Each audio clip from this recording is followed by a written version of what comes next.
All right, everyone. Welcome to the session on brightening up your teaching, tips and tricks for GAs and TAs in Brightspace. Just want to let you know that this session will be recorded, and I would like to introduce our speaker today. This is Anna Galka. She works in the CTL, and she is excellent at all things Brightspace. So we're in for a real treat with this one. So with that being said, I'd like to pass it on over to Anna. Thanks so much. Just to let you know, we also have Tim, who's also from CTL, or Center for Teaching and Learning, and he'll be helping out in the chat. So the two of us hopefully will answer all of your questions. Oh, interesting. So some sandboxes have some interesting names. So good to know. So one of our processes needs a little tweaking, but I'm glad at least you have sandbox. So okay, so maybe everyone's got the same sandbox. This is interesting. This is what you get to use to play in. So maybe there's more than one of you actually using the same sandbox, which is not what we want, but we'll give that a shot today.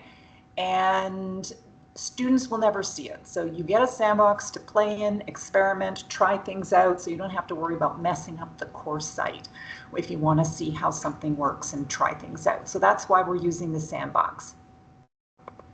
All right, so we've got some interesting things with naming of the sandbox, and we'll look into that after and see what's going on. But they are fine for you to use today.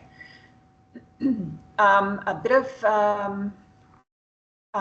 some more housekeeping. You should have received in your invitation sort of handouts, so activity sheets. So some of the activities that I will be going through today are on those sheets. So if you forget everything that I've said, because in an hour there's only so much I can cover, and sometimes I might go a little fast, you might miss where I'm clicking. So those sheets will help you remind yourself. Now, Dana, I see your hand is up, and I believe you're automatically muted though. Tim, would you be able to assist with that end?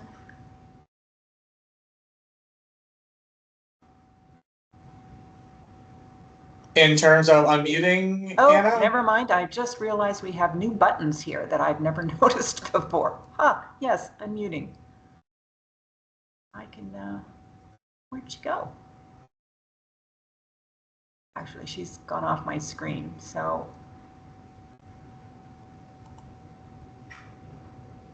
You weren't able to see your sandbox. Do you see it now? Hopefully. And I'll go through. Okay, some of the things. Yes, wonderful, great. So I will, if anyone else has trouble, just put it in the chat.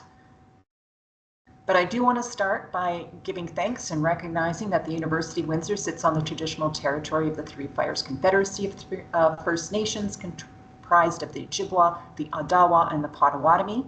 And I want to thank all of the generations of peoples who have taken care of this land for thousands of years. I do also want to point out that the CTL has a learning specialist who offers a series on indigenizing pedagogy. So when you are ready for learning a little bit more about that, you can check out those workshops. She's an amazing facilitator, has a wealth of knowledge. So if you're interested in that, those types of workshops, do check them out. Trying to get going. As I said, we only have an hour, so I can't teach you everything that you need to know. Okay, we'll come back to the sandbox in a minute, and if you don't have one, we'll see if we can create one very quickly in the back end for you. But in the meantime, I'm going to go over the agenda. We are going to talk about ways to communicate with students, so specifically the announcements tool and the discussions tool. And then we'll take you through the assignments tool, how to create an assignment, how you can test out if it's working, and how to grade an assignment very briefly, and we're going to go into the gradebook and the gradebook management. So those tend to be the things that you are most often responsible as a TA or GA. So I'm going to go through some of those things, and feel free to ask questions. Oh yay, Tim's helped out. So this is, I love having Tim here. He answers all the questions that I can't quickly answer. We are assuming that you know your basic way around Brightspace already as a student. But if so I'm going to skip some of the basics, but don't be shy if you really don't know something and I'm assuming too much. Just go ahead and ask if something's not clear at any point. I'm going to dive right in. So starting with communicating with students. So the announcements tool, you've probably, as a student, if you've already taken courses at the U, you're not brand new, you would have seen the assignments coming in on your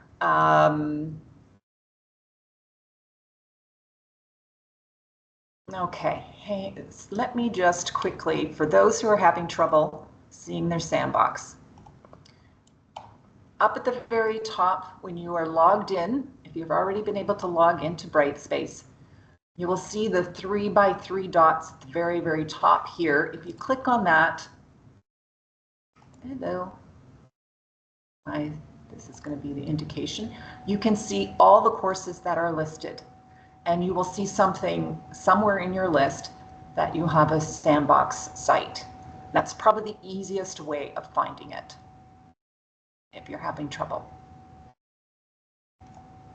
The other way is through the My Courses widget here, and you could have a number of tabs that you'll have to scroll through in order to find the sandboxes right at the very end. If you click on that, then you should see your sandbox. So those are the two ways of finding your sandbox. Okay, I'm going to go back to PowerPoint. So the announcements that you have received, students, you know that they're used for a variety of reasons, purposes. They get announcements, it gets posted to the homepage of your course site. They're also found in the announcements tool, and they get emailed out to students. So often for dates for changes in assignments and projects, even class times, announcements can get sent out for that. Changes to the syllabus in the first few weeks, maybe that's something that you want to send an announcement. Corrections and clarifications of materials, that's a great way of sending a few things out and saying, hey, this has changed.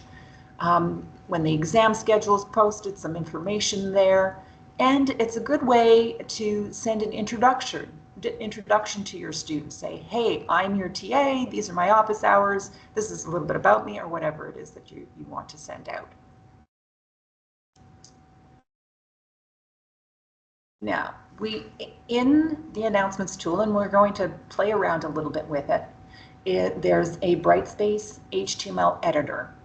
So there's a text box, and then you see a lot of buttons here. So we're going to work with that. You'll see this everywhere in Brightspace. If you haven't seen it already as a student, you might not have, but you'll see it everywhere when you have permission to do editing. So it's good to be really familiar with it. You can add and format text. You can insert links and hyperlinks into your document. You can attach files and multimedia. You can even embed media. So there's lots that you can do when you see this HTML editor. Okay, so I'm going to jump back over to my Brightspace page and going to start by going into my sandbox. And I'm going to give you a demo, but if you are comfortable, if you have a screen that's big enough that you can see my screen as well as another tab with your screen, with your Brightspace, then you can click along with me. If that's not an option for you, then feel free to just watch and then you can use your handouts to do the exercises on your own. So if I click on so I'm going to be in the dark for a while. The announcements on my course homepage in the widget here, that's where they live. I also have the announcements tool by default up here. So I will click on that, and if there are any announcements, they'll show up here. So click on New Announcement, give it a headline, subject line, whatever. So you can say, welcome to, I'm just going to say Brightspace, oops, 101, but you would say whatever your course is. Now, one of the things I want to point out that you can do in announcements, as well as other places, is you can use a little code so that everybody would see their own name when they open up the announcements, when they see the announcement either in the email or on the course homepage. And to do that, you use what we call replace strings. That's just a word. And you use the curly brackets, type in FIRSTNAME, so first name, all one word, close curly bracket, and that's it. Everybody would see their own first name. If students have gone into the SIS and changed and added a preferred name, the preferred name is what will get pulled up. So that's handy to know. You can use this convention, this curly bracket first name, in the headline, or you can use it in the content. Now, when we get to the content area, we can create our announcement, and let's just see what did I ask you to? In the exercise sheets, you'll see this. Hi, and again, you can use the curly bracket, first name, close curly bracket, and say GA hours will be every Monday from 12 until 1 p.m. Up here, you can see that most of these things are very similar to any word processing program, you know, bolding, italicize, underline. You know, if you have headings, titles, make sure you use the formatting here for those. You do have equation editors here as well. So things that you can try out, but there's two things I want to point out. These two icons here are two of our super buttons. This first one, well, and the second one here, it looks like a link. It's called Insert Quick Link. And if you click on it, it will allow you to look at another place in the course site and create a link to that in your announcement. So if you want to reference and say, make sure you look at this document, or this document has changed, or whatever, you can go to that content area, click on that, find that document. I'm going to just go into my key terms and pick something that I have already in there, and it has that link to that document that you can put directly inside your announcement. You can also link to discussions. So you can say, hey, everybody, introduce yourself in the discussion forums. You can click on discussion, find that forum, and add a link, direct link to it. Or start on assignment 1. Click on assignments, click on assignment 1, and there's the link to assignment 1. And then you can finish creating the rest of your announcement. You can also, the other button is your Insert Stuff button. So you can add, clicking on it, there we go. Insert anything into this text field that is listed here. So you can insert a file from your computer. You can insert a video that you have stored on Udemy Media Chooser. That's our enterprise video program or platform. So you might not be familiar with it, but if you want to know more, there's lots of workshops about UJA if you're interested. You can also add a video note. So you can quickly create a 30-second video that you can introduce yourself and insert that in there if you're comfortable with that, plus a lot of other things. And then finish off your video or your announcement. Scrolling down, we have a start date that by default, as soon as you start creating the announcement, that's the start date and time, but you can change it. So say you're working, you know, Sunday and you're trying to prepare everything for the week and you want an announcement to go out on Tuesday, you can click on here and find your Tuesday that you want it to go out and select that day. And you can select what time you want it to go out as well. When whatever the start time is, that start date and time, that's when it appears on the website, and that's when it gets emailed out. It won't, if your course is not open yet, it will not get emailed if that start date is before the start date of your course. That's the only caveat. But otherwise, we have end date, so that's when you no longer want the announcement to be visible. And I recommend leaving that blank. Don't choose an end date because it's always good to have for students to be able to see all the announcements that were posted. The recording will be sent to you later in an email, but it'll also be in this chat. And you can attach files or video and audio recordings as well.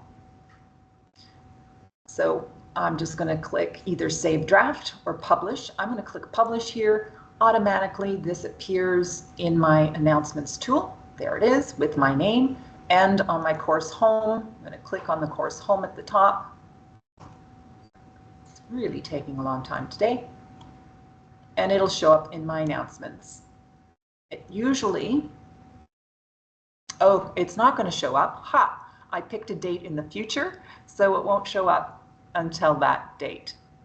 And that's when it'll get emailed out. But typically it'll show up here, and you can, the latest show up at the top, unless you have something pinned.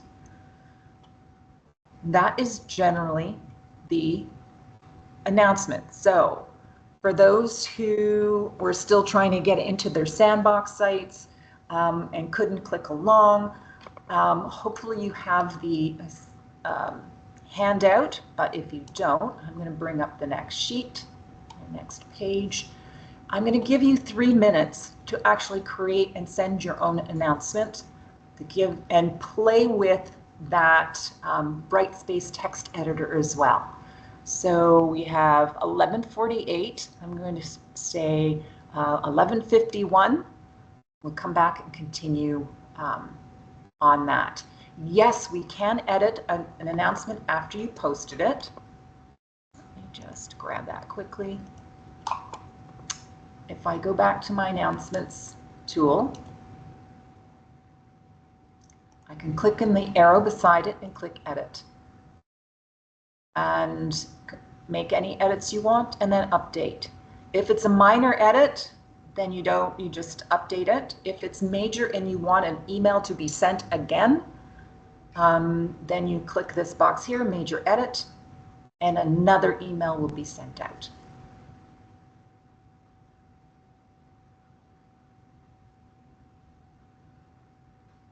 Okay, Will, I'm going to leave that one for Tim to help you out. Okay, you're welcome for that. I'm going to go put the instructions back up for creating your own announcement. Take a few minutes to create your own announcement, and when you're done, write done in the chat. If you were able to follow along and click along and already have done it, please put done, so I also get a sense of when the majority of people are done. Okay, you wouldn't get an email if you set the time for the announcement to, like, the start date in the future, or if the course is still closed.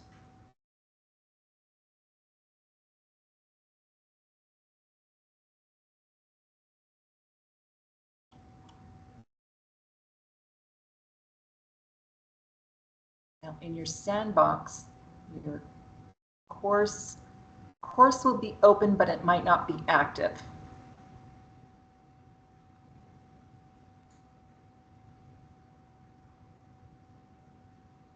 Okay, so you got the notification, good.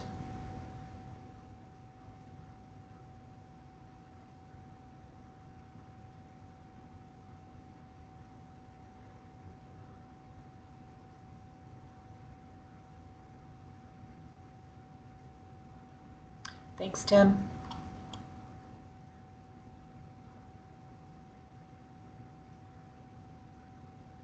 Okay, I'm just going to give one more minute. So the email will go to the entire class list. So everybody who is in your course site, it'll go to. So that includes students, instructor, TAs, everybody will get it.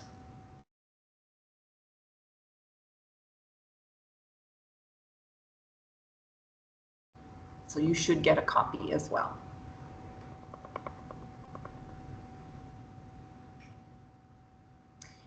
Can you delete it? Yes, you can delete it. Now it's in the sandbox, you don't need to, but is there going to be a sandbox for each? No, sandbox is, you get one per person, and that is for you to experiment. So when you get a class, you'll get a class core site, and that's where you would do everything. So let me go back. For deleting, you select the checkbox and click delete.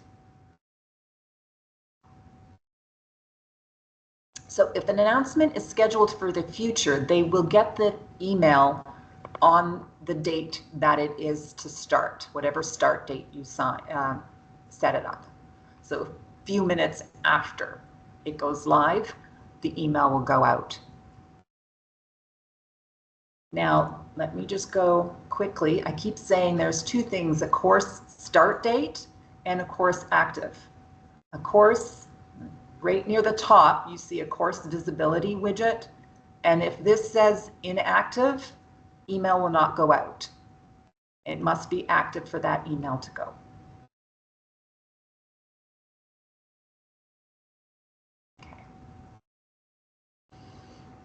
Okay, so moving on, it looks like most people have been able to finish. Again, you have the handouts, so if you didn't get a chance to finish, you can always go back to those. And if you have questions after you've finished it on your own time, send me an email. I'm happy to answer. So moving on. Hopefully you've answered all the questions to do with announcements. If there's any more, feel free to post those in. Moving on to discussion forums.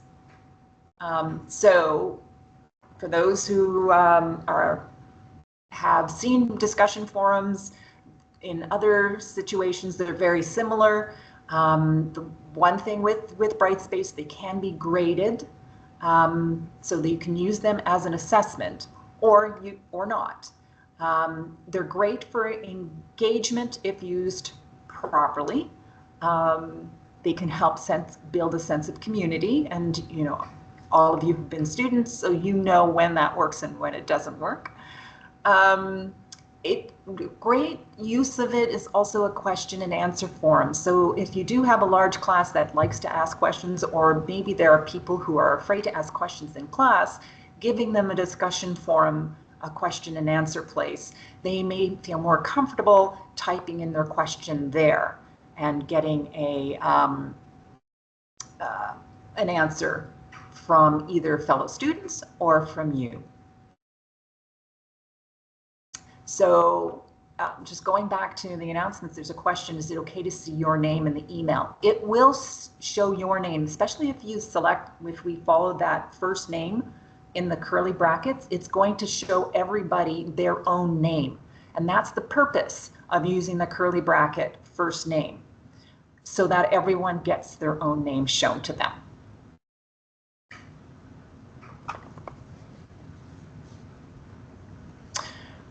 So back to this, and we do have, you will get this slide deck, which will have this link.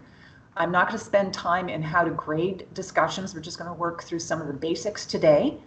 So this will be a link for information on how to grade them. Also, you'll get this page, which has the URL to our instructor how-tos. And there's sections for discussions there as well. Because sometimes if your instructor wants to use journals, there isn't a separate journal tool, but the discussion forum can be used as a journal tool if it's set up correctly. And there's instructions there for you as well, and a few others, as well as a whole page of how-tos. Okay.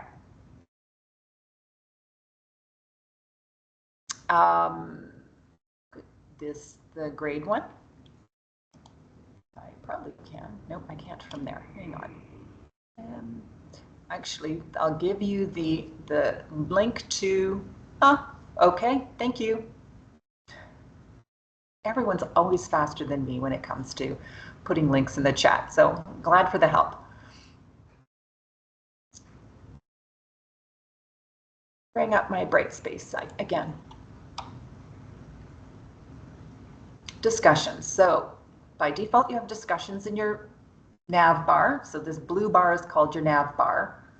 The white bar up here, that's your mini nav bar. Just in case you're not familiar with those terms, mini nav bar up here, nav bar. So we have discussions. So any discussions you've already created will show up here. You can see I have set up chapter discussions, week 1, week 2, week 3. I have set up one for Q&A. And some journal assignments as well. So I'm going to click New and click New Forum. So we're just going to create a new forum and a new topic. So in the discussion tool, forum is your container. So you can't post anything into a forum. So you have to create the container, and then inside that container you create topics. And that's where you can post and begin your threads of discussion. So we're going to start by creating that container, that forum, and I'm going to call it, what am I going to call it? Whatever I've given to you in your activity. I'm going to call this debate topics. And I don't want to create a new topic with in this forum with the same title, because each topic I'm going to create a different one. But you might want to create the same, the topic with the same name. Say if it's a Q&A forum, so the topic is going to be Q&A. It's going to be the same thing. But if I'm going to do week 1, week 2, week 3, or some different topics, then I'm not going to select that. You can include a description here. And then we can allow anonymous posts. So that means the students wouldn't see who is posting when they are making their posts. Something to note though, the instructor can reveal the names to themselves to find out who posted what. So it's not completely anonymous. It's not anonymous to the instructor. They do have to click to reveal the name to themselves, but it would be anonymous to everybody else. So you can select that. There's users must start a thread before they can read and reply to other threads in the topic, which is really handy if you want your students to think about something before they post and not just say, oh yeah, I agree with so-and-so, and not really give their own thoughts. So that's handy. What you need to know is you can't select both anonymous posts and start a thread at the same time. It's either one or the other. And I'm going to select a moderator must approve initial posts before they display in the forum. Now you don't want to always select this one because that adds a lot of work. But if it's a sensitive topic that you never know what people are going to post, and you are afraid that somebody might say something offensive or inappropriate, then you might want to approve it before it gets posted. And also, if you allow anonymous posts, you may also want to moderate that just to ensure that the posts are appropriate. And whether I want to show this description in the topics. I'm going to leave that out. And I'm going to save and add a topic. Actually, one of the things, often I will not select anything in here because I have very similar options at the topic level. And so I will wait for these options at the topic level. And I will do that now. There's also restrictions here, like you can set end dates and start dates and whatnot for your entire forum. But these options are also available at the topic level. So I won't do anything here either. So I'm going to save and add a topic. And going back to my example, I'm just going to call this, I think it's question 1.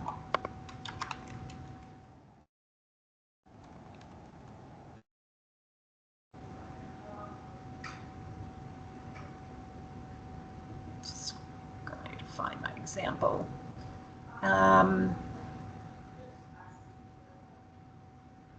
I'm going to grade it out of 9 points, and I can add my question in here. What qualities are important in a potential world leader? Question, I'm adding it into my description. This is going to be an evaluated one. That's why I added points. If you are not going to evaluate, it's just a Q&A or whatever. You don't put anything in there, and don't put it in the grade book. On the right-hand side, and again, you have the entire editor to work with, so you can add images and all sorts of things. These are expandable, so you can add your start date and your end date. So start date is when something becomes available to students, end date is when it's no longer available for them. There's also the options, as I say, by topic, allow learners to hide their name from other learners. So that would be then anonymous. Learners must start a thread before they can view or reply. So that's available here as well. And then posts must be approved. That's the moderator option. So that's all available here. So I'm going to select that. And we also have whether you are going to use a rubric to grade. You can add that. So I'm going to leave everything as is. Make sure that this is visible or your students will never see it. Even if you have the start date set up, this must be visible. And then click Save and Close. And that's going to be way down at the bottom. There's my debate topic. So that's the forum. You can see it's not clickable. So I can't add anything into the forum, but the topic is question 1, and you can click on it and you can start a new thread.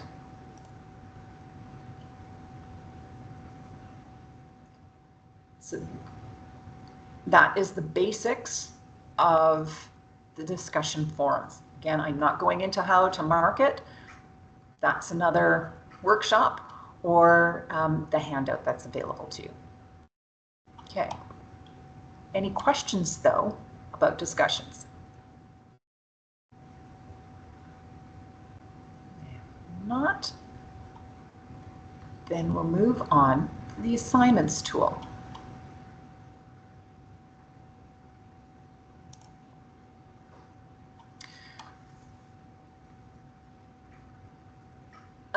The link with the assignments tool, the handout, there's a link inside this PowerPoint that will be going to you after this session. It's also, it's posted just slightly above the instructor how-tos. It's available on that page as well.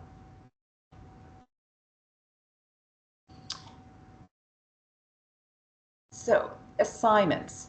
The assignments tool is the place where you can put all the instructions. Yes, you can reply to their thread. Absolutely.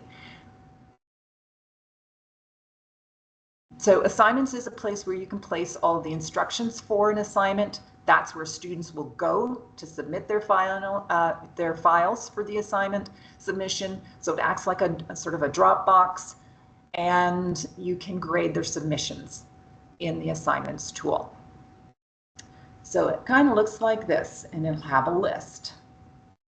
Some of the key concepts to when you're creating an assignment is to note that you can have an individual assignment or a group assignment. But if it's going to be a group assignment, you have to set up the groups first. You need to go to the groups tool, create the groups, and then you can create an assignment that's a group assignment. Otherwise, the default is individual. There's a difference between submissions or attempts and the number of files per submission. And some people get that confused when they go to select that. The submissions, it really means, is it going to be a single attempt? They can only attempt this once, put one assignment in, or, you know, oh, I forgot, I uploaded the wrong file, let me do it again. You get a lot of that, so you want to make sure that they can give unlimited submissions. If you do use the unlimited, you just want to make sure that it's really clear that if they're past the due date, doesn't matter if they submitted 3 before the due date, if it's the final one is past the due date, you're going to consider that one as late, or whatever your policy is going to be. And then number of files per submission. When they submit, can they have a Word doc, PDF, and an image? Or do you want everything in one document, so just one file? So that's what this means. Do you want one file, or doesn't matter how many files they submit? Okay. When you grade assignments, there's an annotation tool, and I'll show that to you. So you can mark in Brightspace, you can mark on the document, you can put comments on the document, and then on the side you would give it a grade. So it supports certain types of documents. I don't think you can annotate on an image file. I have to double check that. But there's a list of documents that are available. Feedback can be written, so there's a feedback box that I'll show you. You can type it out, or you can record it, an audio file or a video file, which is kind of neat. In certain faculties, that's really important. The tone of your feedback is really important, so those are good to have. Also, rubrics can be embedded. So there's a rubric tool. If you are using a rubric to grade, or if you're given a rubric and you have to use that to grade, I highly suggest putting it in your course. Use the rubrics tool, build your rubric in there, and then attach it to the assessment, so that when you are grading, it's really easy to follow that rubric and just click in the right boxes to grade it. Now, I'm not going over the rubric today, but in your handouts, that activity sheets that given to you, exercise 3 is creating a rubric. So do give that a shot if that's something you're going to want to use. Okay. So I'm going to go back to Brightspace and go into my assignments tool. So again, when you click on the tool, the assignments are listed there, everything I've already created. But I'm going to click on New Assignment. And so this looks a little bit similar to when we were creating a discussion topic. Also, when you're creating a quiz, very similar interface. You give it a title. I'm just going to call this Assignment 2. Not sure what I've given you as an example, so I'm going to go with that. What is it graded out of? So I'm going to call this one 10. It automatically puts it into the grade book. I can give it a due date, click in there, and I'm just going to click this date so I don't spend a lot of time on it. And then time. By default, it's 11:59, but if you want to say, you know, by end of class or whatever, you can select that time. And then there's an instruction box.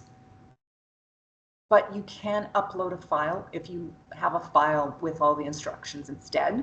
So you can upload the file, but even if you upload a file, put something in this instructions, even if it's just, please see attached, which I'm putting in. Again, you see the entire editor options. I'm going to quickly grab a file.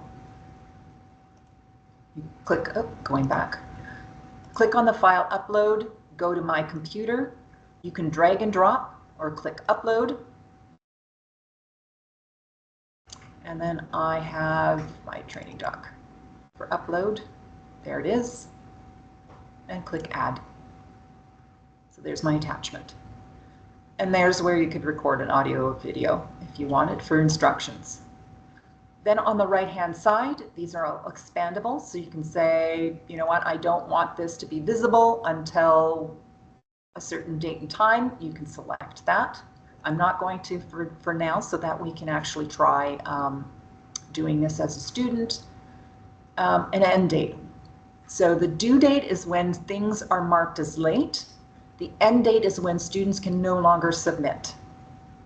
So those can be the same, or they can be totally different dates. So I'm going to pick a date, a couple weeks later. And they'll still see the assignment, but they won't be able to click into it anymore. Okay, so we will get to that when we get to the grading, how to hide grades. So yeah, you won't see that until you get to the grade part. The rest, I think, I'm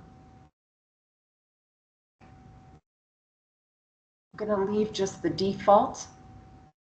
If there are people with special access so that they get to do the assignment at a certain time, but it's maybe just one person or two people, you would select the special access and select their name and then put what time they get and what dates they get to do this assignment.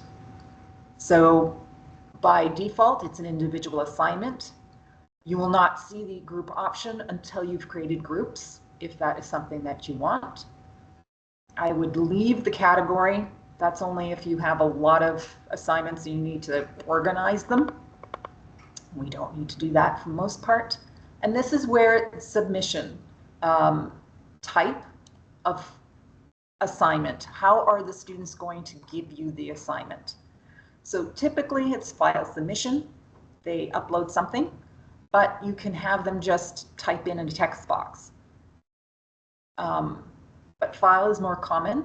They can also provide it to you on paper, or if it's something that's observed in person. You can still use the assignments tool to give all the instructions and to provide a grade, but you won't accept a submission for these two options. File allowed per submission. So we talked about this, whether you are allowing, a Word doc plus an image, or everything has to be in one file. So maybe I want one file or unlimited. That's completely up to you. Allowable file extensions. Typically, I'll use the annotatable files so that it will restrict it to only the files that can be marked using Brightspace. There's another option down at the bottom. It's compatible with Turnitin. So if you are using, or if your instructor is using Turnitin, then you would select that, and then at the bottom you would turn on Turnitin. But I'm just going to use annotatable files today. Submissions, only one submission allowed. So, or do you want them to be able to correct the mistake in file that they did and say, oh, I put the wrong one up here, here's the real one, instead of having to reopen the assignment to them. So if I only allow one submission and they've uploaded the wrong file, then you have to allow them, you have to use the special access to allow them to upload another file. So if you don't want to have to do that, you're just saying, one chance, folks, that's all you've got, then you select this. But if you Want to give them as many opportunities as they need, you can select either all submissions are kept or only the most recent. I'm going to select only the most recent right now. Don't use the notification email because I don't think you want to get an email every time somebody uploads something. This is where you would add a rubric if you've designed one. Click add rubric and then add your existing and find that rubric you've created. Leave make annotation tools available checked. And this is where you would turn it in. So I'm going to avoid that because we're going to run out of time if I don't move along here. Make sure that down at the bottom, this is no longer hidden, it's visible. So if you want to restrict when people submit, you want to use the start and end dates, you always want to make this visible. And then click Save and Close.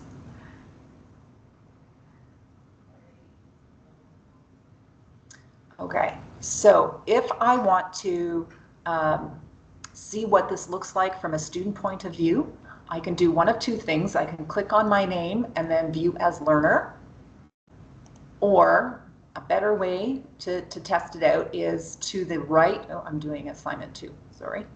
My assignment 2 to the right, there's an, keep forgetting, different tools do it a different way. The assignments is under more actions. Click more actions and then click preview. So this gives you a preview view. So this is how the students would see it. If the start date is in the future, you want to bypass any restrictions, such as that start date.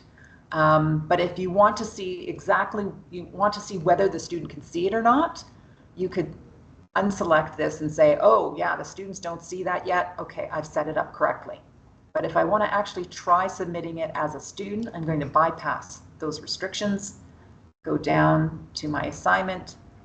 Oops, clicked too quickly.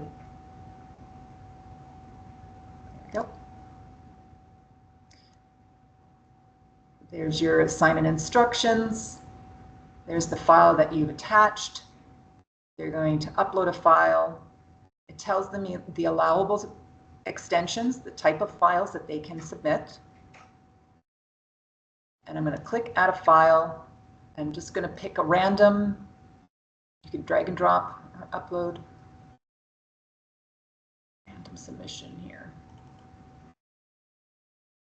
And submit. And I'm going to click done. Okay, hopefully you're familiar with submitting. So I'm going to exit the preview. That's a button on the right-hand side here. And if this was I've just done a preview, so it wasn't a real student. But if it was a real student, I would have then seen a 1 appear. Like for these other assessments, it shows me that I have it says new submission for this test, for my outcomes, for my mystery test, I have new submissions. So when you have a new submission, that you'll be able to click on it. But because this is a preview, I can't do that. So I'm going to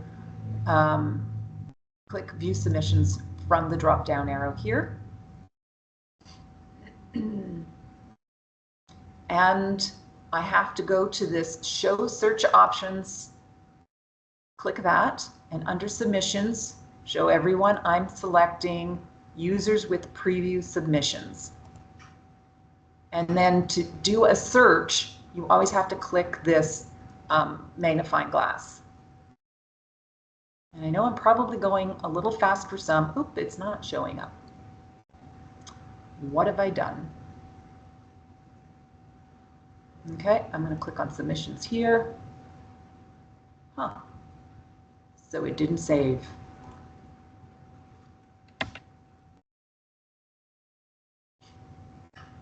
Okay, I made a mistake somewhere. I'm not sure where.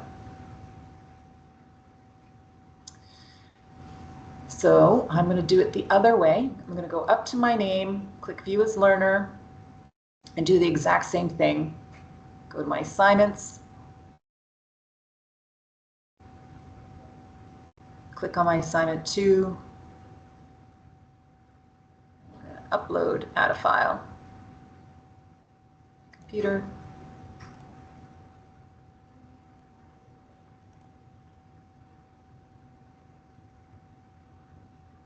Just so I can show you how to grade, because that's kind of important.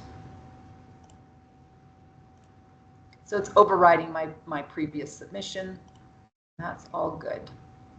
So once I've gotten out of View as Learner, I'm going to click my name again and click this X beside Viewing as Learner to get back into my other role. So now I can go back to my assignments, scroll on down, and view submissions again.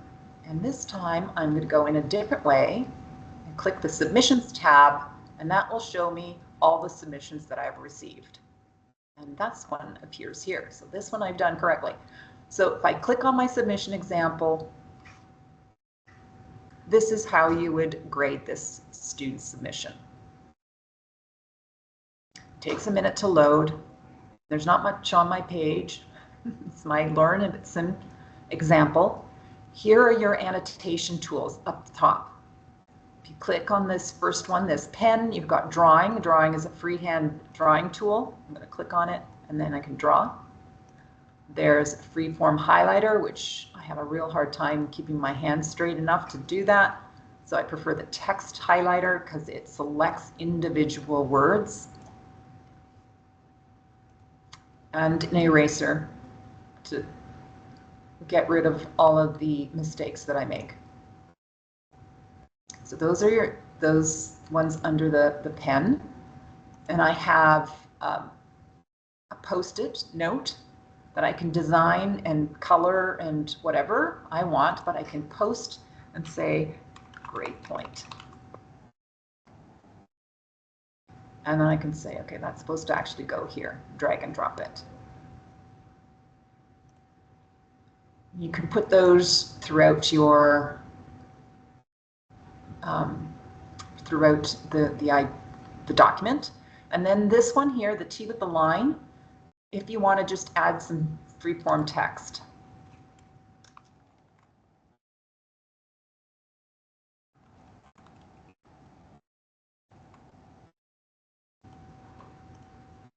So that's available.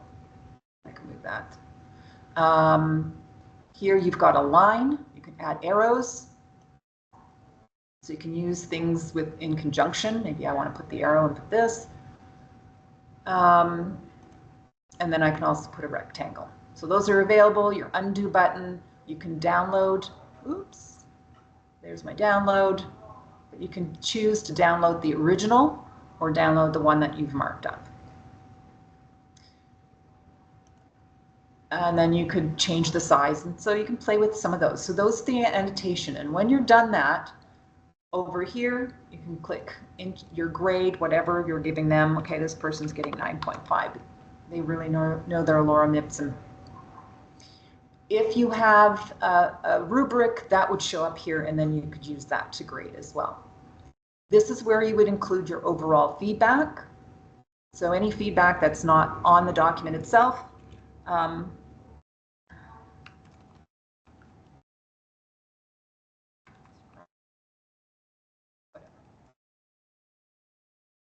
So you can put your feedback in here. You can also attach a file for feedback or record video or audio. This is where you would save a draft. How did you open the submitted file? I just clicked on it in the submissions. I can go back once I've done this. So when you are finished grading, always click Save Draft as opposed to Publish. Once you've published, that releases it to the students. So if we save draft, your instructor and other TAs that have permissions to grade can see this grade, and then everything can be published all at the same time. Okay, I'm going to get back out of here because there's one thing I need to show you is the grade book, and we have but a few minutes left. So I clicked on, you asked about what did I click on? I just clicked the submission that Anna Galka has given, and that opened it up. The download with the annotations to that message. To the in the feedback, I guess you could. I haven't had that question before, but yes, you can download the annotated file and do whatever you want to it, I suppose, and then attach it to the feedback. All right, grades tool. So in the grades tool,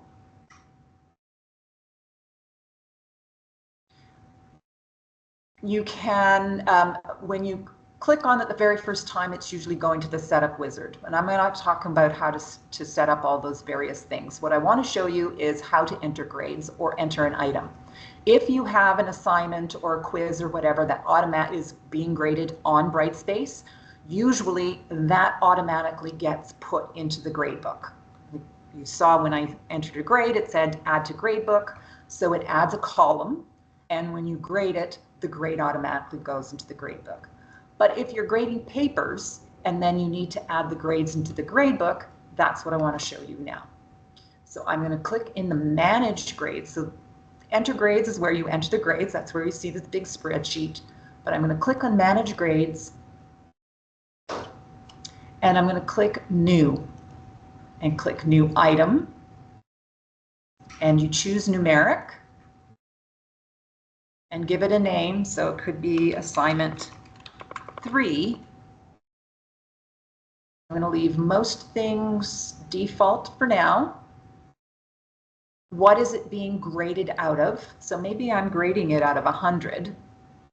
I'm using a weighted scale. You may not have this because you may not be using weighted grades in your gradebook, but I've set up my gradebook so it is weighted, and this assignment's only going to be worth 20% of my grade. But I'm marking out of 100. And I'm not going to add a rubric or anything here. I'm just going to save and close. Leave everything else. So that will show up at the bottom.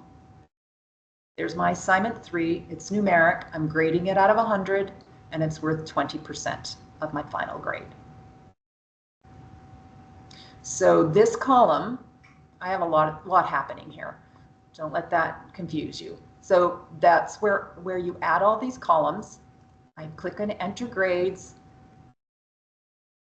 and I'm going to scroll all the way to the right to see that column that I've just created for assignment 3. Now, if I want to add grades to this assignment, I would click switch to spreadsheet view, that button near the top, click that. And again, I'll have to scroll all the way over for my assignment 3, and then I could add what they got out of 100, and it will change the weight.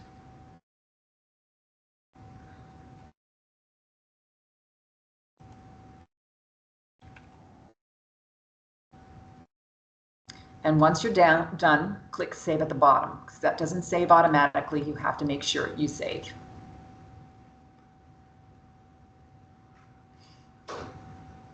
Okay. So that's your basics for the gradebook. I do have a workshop on if you are responsible for completely setting up the grade book for your instructor, or as a GA you're doing that. I would highly recommend attending the gradebook, the grades tool workshop. It's short, it's just an hour and a half, usually much shorter than that, but it'll go through all the weighting and other options that are available to you to set up your gradebook. Okay, some of these are in your activity sheets so that you can try it out if you didn't get a chance to click along. A grades tool workshop, yes. There's a, I think it's, there one tomorrow that you're welcome to sign up for. So in your PowerPoint, there's also places to get help. This is the link to that how-to sheets. There's, so while it's loading, So instructor how-to and all the different ways instructors and GAs, TAs are able to get help. One thing I want to point out with the half a minute that's left is this drop-in. This is a link to a drop-in, virtual drop-in in Teams.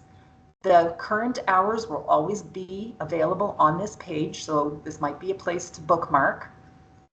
You click there during the hours that they're open, and there's somebody sitting there waiting to answer your question. So this is an amazing resource. We will offer it as long as we have funds to offer it. So do take advantage of it to answer your questions. If there's something that's not working for you, you don't know how to do something, pop into the drop-in and have your questions answered. And then there's a whole bunch of other how-tos and stuff if you prefer to learn on your own. There's lots of resources available to you here. So we are at time. I'm happy to stick around and answer any more questions if you have them. As I said, I know there's things that I went through quite quickly, or I might have skipped over something that really is something that you're interested in.